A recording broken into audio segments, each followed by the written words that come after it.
I recently ordered some books from Amazon's book sale. They were having a huge, well, they say it was huge, but honestly I didn't find that many good deals. But if you didn't know, they were having a book sale where a lot of books were marked down, and I decided to take advantage and pick up some books that are going to be a part of my summer TBR. I got a number of good books in this pile. I'm very excited to share them with you guys. Some are books that I've never really heard anyone talk about, or at least are new to me, and then some are obviously from some well-known authors that I have read in the past and loved. The first book that I want to share with you guys is a book that I've been meaning to pick up for like almost 2 months now, and I just haven't done it. I don't know why, but I finally picked up Just for the Summer by Abby Jimenez. I have read, I want to say 3 books by Abby Jimenez, and I've loved all of them. So I'm very excited to start Just for the Summer. It's giving me all the summer vibes. Like, look at that cover. Absolutely beautiful. They're in a lake. There's a dog. I feel like there's always a dog in Abby's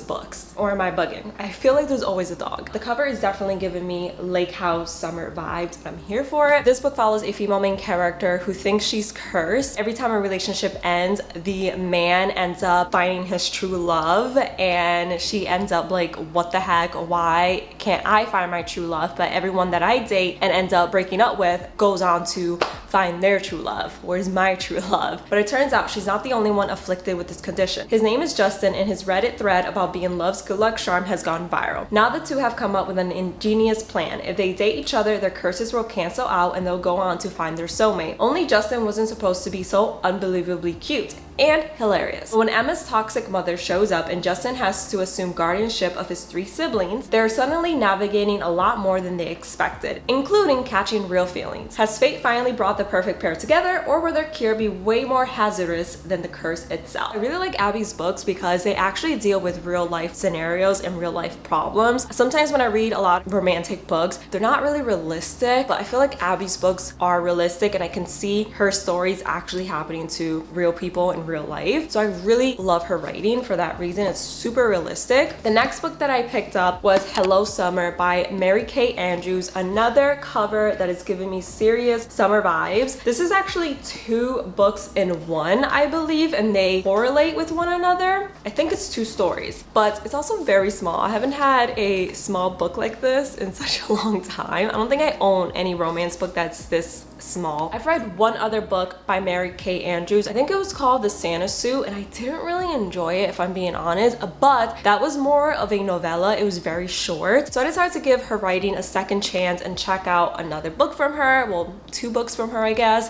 I've heard really good things about this author, and I was reading the reviews on this book and a lot of people loved it. It goes, Conley left her family's small town newspaper, the Silver Bay Beacon, in the rearview mirror years ago. Now a star reporter for a big city paper, Conley is exactly where she wants to be and is about to take a fancy new position in Washington, D.C., or she thinks. When the new job goes up in smoke, Conley finds herself right back where she started, working for her sister, who is trying to keep the newspaper afloat. And she doesn't exactly have warm feelings for Conley. Soon she is given the task of overseeing the local gossip column Hello Summer, hence the title of the book. Then Conley witnesses an accident that ends in the death of a local congressman, a beloved war hero with a shady past. The more she digs into the story, the more dangerous it gets. As an old heartbreaker causes trouble and a new flame ignites, it soon looks like their sleepy beach town is the most scandalous hotspot of the summer. Wait, I thought it was 2 books. Is it not 2 stories in one? I thought it was.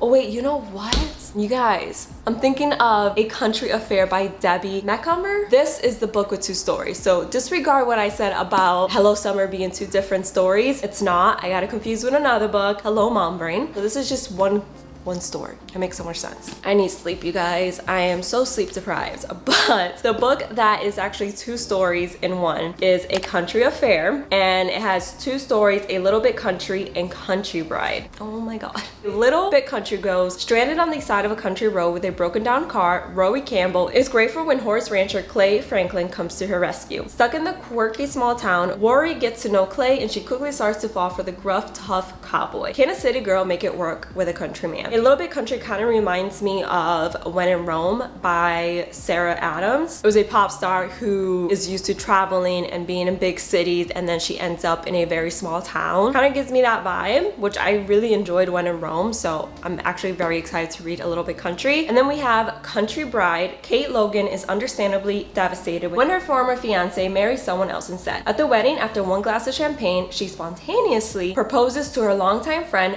Luke Rivers, and Luke agrees. The rancher is a man of his word, and though Kate thinks they're making a mistake, he would not go back on his promise. Not only does he refuse to break the engagement, he insists that Kate actually loves him, and he'll prove it. Little Friends to Lovers slash fake dating. I'm here for it. Really excited to read that one. We'll see how this one goes. I've never read a book from this author, so I'm very excited.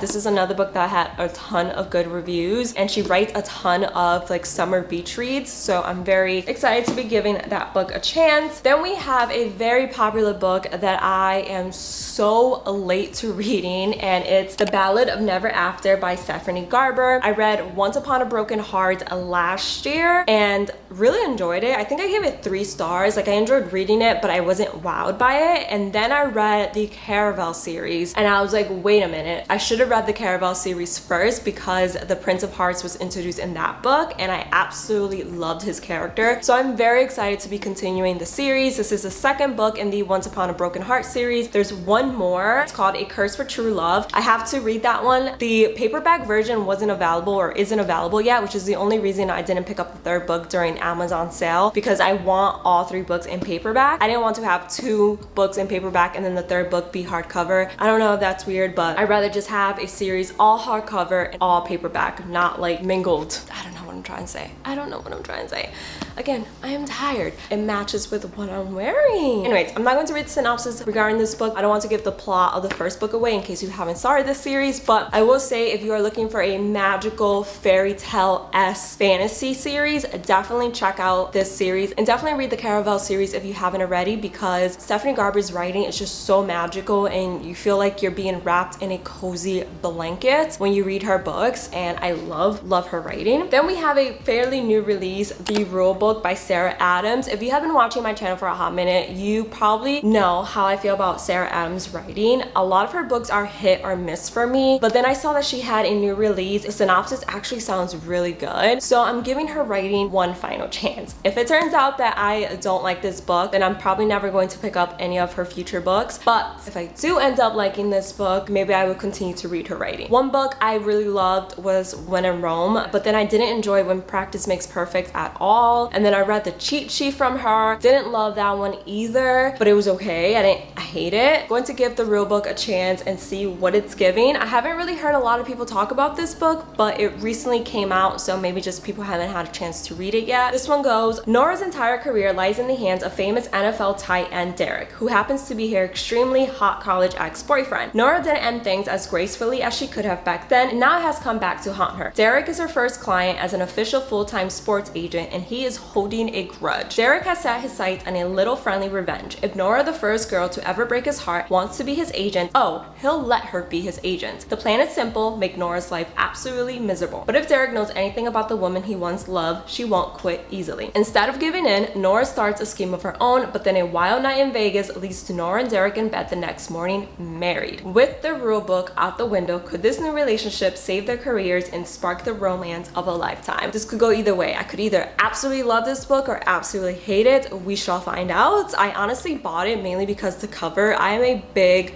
cover girly. If the cover is pretty, the chances are that I'll probably end up buying the book, and this book was giving me summer vibes, mainly because they're standing under a palm tree. I don't even know if this book takes place during the summer. Probably not, because the NFL runs through the fall and winter, but I don't know, it was giving me summer vibes, so here we are. Then I picked up another new release, This Summer Will Be Different by Carly Fortune. I read, what was her other book that I read? I think I've read her first release, her first book, which was Every Summer After. I really enjoyed enjoyed every summer after until the very last, I want to say the last 10-15% of the book. Then there was a trope that was introduced in the final chapters, and I absolutely hate the trope that was introduced. It kind of ruined the whole book for me, but I was enjoying her writing and I was enjoying the scenery and the summer vibes it was giving. So for that reason, I decided to check out This Summer Will Be Different. It goes, Lucy is my godmom's name. Lucy is a tourist vacationing at a beach house on Prince Edward Island. Felix is a local who shows her a very good time. The only problem, Lucy doesn't know he's her best friend's younger brother. Lucy and Felix's chemistry is unreal, but the list of reasons why they need to stay away from each other is long, and they vow to never repeat their electric night. When Bridget suddenly flees Toronto a week before her wedding, Lucy drops everything to follow her to the island. Her mission is to help Bridget through her crisis and resist the man she's never been able to. But Felix's sparkling eyes and flirty quips have been replaced with something new, and Lucy's beginning to wonder just how safe her heart truly is. And let me know in the comments if you have read this book. What are your thoughts? I feel like a lot of people either love Carly's writing or they hate it. I'm very excited for the summer vibes that this book is going to give me. I just know the scenery and the summer vibes are going to be 10 out of 10. Hopefully I fall in love with the two main characters. We shall see. Then I bought To Kill a Shadow by Catherine Quinn. Look how beautiful the book is. Purple pages.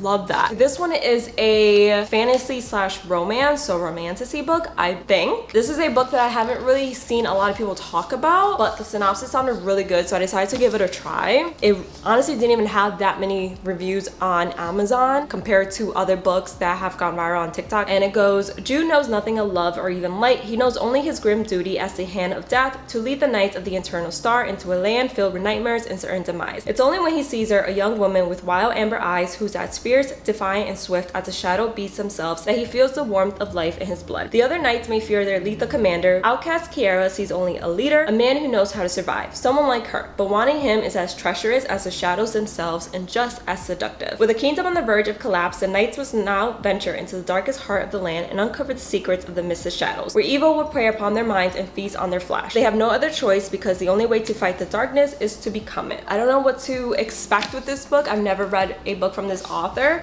Ooh, I like that.